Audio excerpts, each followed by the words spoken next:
the engine bay of our Suzuki Swift. Now, such a small engine, will it get us to Mongolia?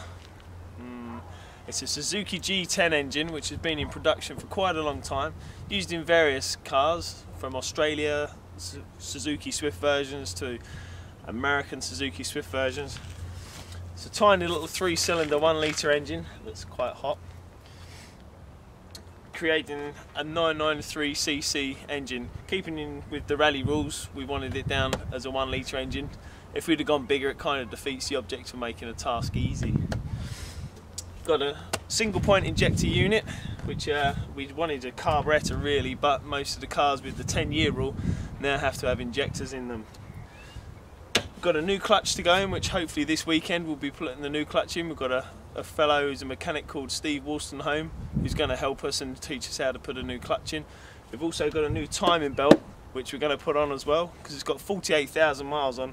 It's recommended that you change timing belts at about 60,000 miles. So what we're going to do is change ours anyway, even though it's only 10,000 miles, only 10,000 miles to Mongolia. We're going to change it anyway. So a new clutch, new timing belt. We've already put a new battery into the little engine. Also, what we've done is we flushed through the engine with special chemicals, treated all the insides of the engine to get all the gunk and anything previous from other services, and put brand new oil and brand new oil and other chemicals in to keep it running nice and smooth. Where it is only little, it's going to have quite a bit of a mission ahead of it.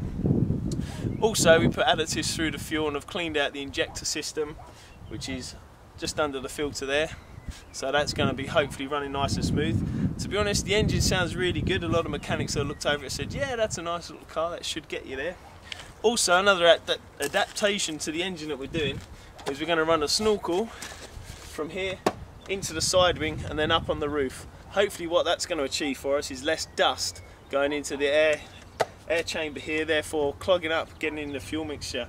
Also, if we're going through river crossings, it does bring up the air system above water, so hopefully you won't get an engine flooded. 3 tiny little spark plugs. We will be taking quite a few sets of them, because no doubt we will be stopping and starting quite a bit, especially when we get to the desert areas. The exhaust system underneath we're going to seal under with the belly pan too, so hopefully when we hit rocks the fuel lines run underneath your car, so does the exhaust. That will protect those from splitting. The exhaust also, what we're going to do is drill tiny little holes in and wire together, so if it does go through a pan, through the belly pan or anything like that, the exhaust hopefully won't rip off and break too easily. Tiny little radiator. Whoa, when we get to the deserts, is it going to be manly enough for the job? We don't know. We're looking into seeing if we could get some really good coolants to go in, but a lot of people have said, oh no, you don't really get too much of a different grade from it, so I'm not sure about that one, who to believe. Fuse boxes and resistors are up nice and high, so that shouldn't be too much of a problem. Along here in the front grille area, we're going to put a 2-way wire mesh to protect it from stones and insects and what other knots coming through, because we've got a big gap in our front bumper here. We're also hoping to place our bull bar on the front for splat the yak, and just also protection against animals and other vehicles, because the road laws are slightly different in other countries to ours. Also up here, what we're hoping to do in the bonnet around here is to put a nice air scoop to allow air to flow into the engine, and also put some vents up the back to let the air flow out, because when we're going through the deserts and from Turkey onwards and Iran, it's going to be very hot, and this little engine is also going to be carrying a lot of weight. It's going to be carrying mine and Seb's support stuff for a month, also our Viking longboat on top, so the suspension I think is something we're going to have to get a spare set of, because it's really going to struggle with the weight that we've got putting on this poor little car.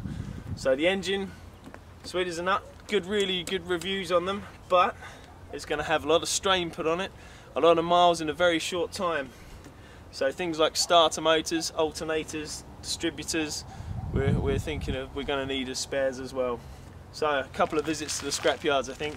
We're also going to take another spare battery, because like a plonker I left the lights on a couple of days ago and ran the battery flat and then couldn't get it bump started and had to charge the battery to get it going.